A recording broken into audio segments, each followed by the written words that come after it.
Hello everyone. Uh, Good morning to all. This is Sunita Yadav, your science teacher. In today's class, we discuss chapter number 4. The chapter name is Shortening Material into Groups. In today's class, we discuss a new point: objects may float or sink in water. Okay.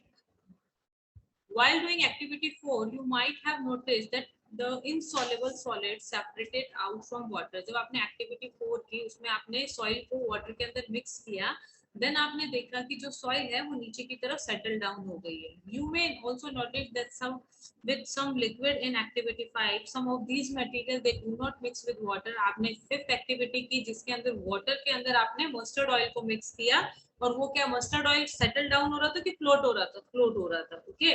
तो जो mustard oil है वो क्या हो रहा है? Float to the surface of water. Water की surface पर फ्लोट होता है. Other may be sunk of the bottom of the tumbler. Right. We notice many example of object. हमने यहाँ पर देखिए एक्सप्लेन करना चाह रहे हैं कि जब भी हम वाटर के अंदर सम मटेरियल्स को मिक्स करते हैं तो some are settle down and some are float on the water. Okay. तो you notice any example of object that float in water or sink. आपके पास बहुत सारे एग्जांपल है. मे बी आप ड्राई लीव्स ले लीजिए. ड्राई लीव्स को आप वाटर के अंदर प्लेस करेंगे तो जो ड्राई लीव है वो क्या करेगी? फ्लोट करेगी वाटर के ऊपर. ओके. एंड आप इसी की जगह पर आयरन नेल ले लेंगे. आयरन नेल मतलब की जो होती है ना, आप वो लेंगे. आप उसके या स्टोन जो है उसको लीजिए. आप उसको पुट करेंगे वाटर के अंदर तो क्या होगा? वो सेटल डाउन हो जाएगा, नीचे की तरफ आ जाएगा. तो dry leaves fallen on the surface of a pond. आपने पॉन्ड में ड्राई लीव्स को देखा होगा. A stone that you throw into the pond. आपने पॉन्ड में कभी स्टोन को फेंका होगा तो आपको क्या वहां पे क्या ऑब्जर्व हुआ? Few drops of honey that you let fall into a glass of water. What happened to all of these? Ujo would like to give him some example. Each of object that float on the and those that sink in water. What about testing these some material to see if they float or sink in other material like all. तो यहाँ पर हमारे को क्या clear हो रहा है? Some objects क्या करते हैं? फ्लोट करते हैं वाटर पे और सम ऑब्जेक्ट्स जो है शिंक हो जाते हैं वाटर पे. तो बीइंग लाइटर देन वाटर, जो वाटर से लाइटर होगा दे float in water. Being heavier than water, जो वाटर से हैवी होगा दे शिंक इन वाटर. ठीक है. एक अदर पर्सपेक्टिव बेटा डेंसिटी है. You understand density word in class 7. Okay. Here मैं उस वर्ड को यूज नहीं कर रही हूँ. आप अभी क्या लर्न करेंगे?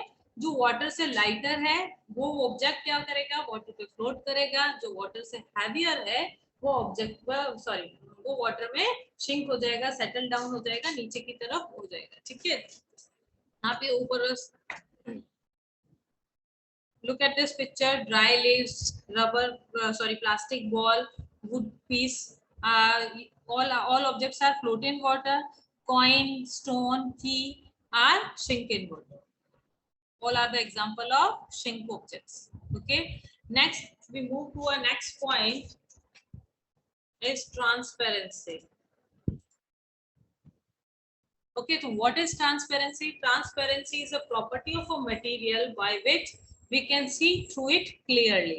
ट्रांसपेरेंसी वो प्रॉपर्टी है मटेरियल्स की जिसके अंदर से हम ऑब्जेक्ट्स को क्लियरली देख सकते हैं या नहीं देख सकते. ओके.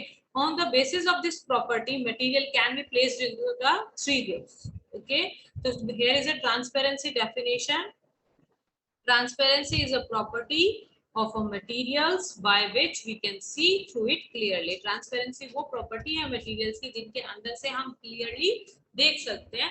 इस basis पे हम materials को कितने parts में classify करते हैं? 3 parts में classify करते हैं. First one is transparent, opaque and translucent. I think आपने ये words जो हैं class 3rd, class 4th and class 5th में भी सुने होंगे. Okay.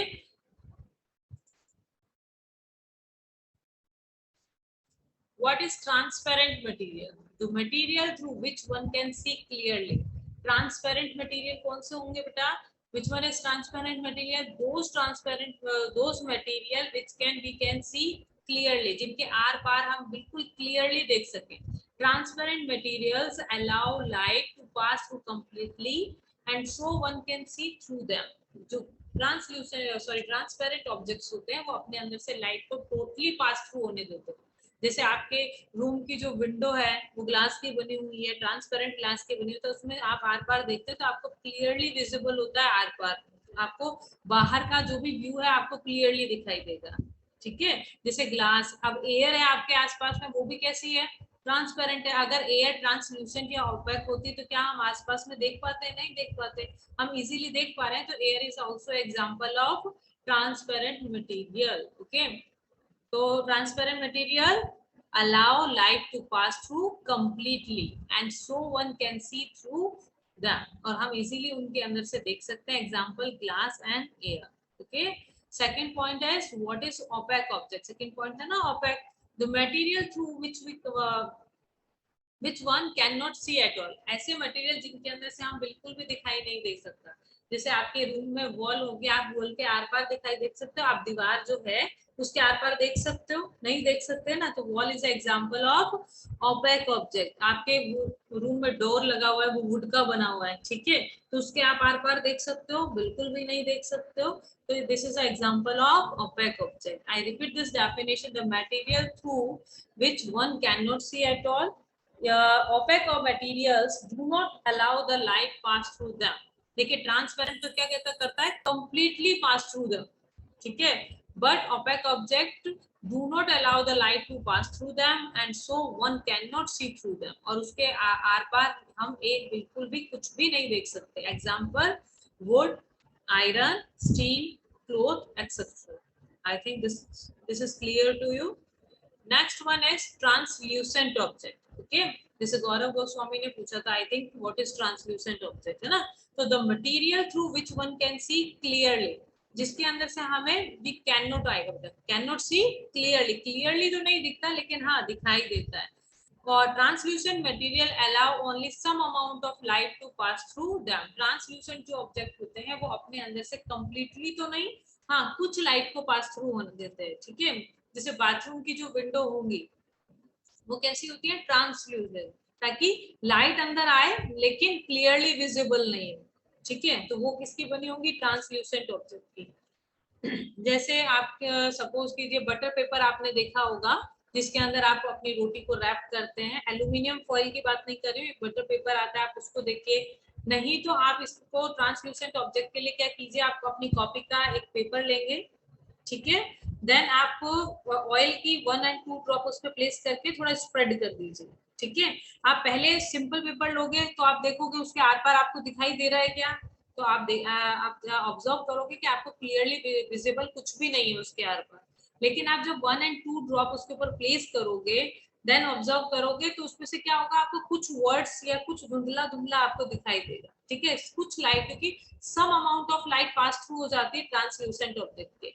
तो अगर एक पेपर पे हम ऑयल को स्प्रेड कर दें तो जो ओपेक ऑब्जेक्ट है वो कन्वर्ट हो जाएगा किसके अंदर, ट्रांसल्यूसेंट ऑब्जेक्ट में।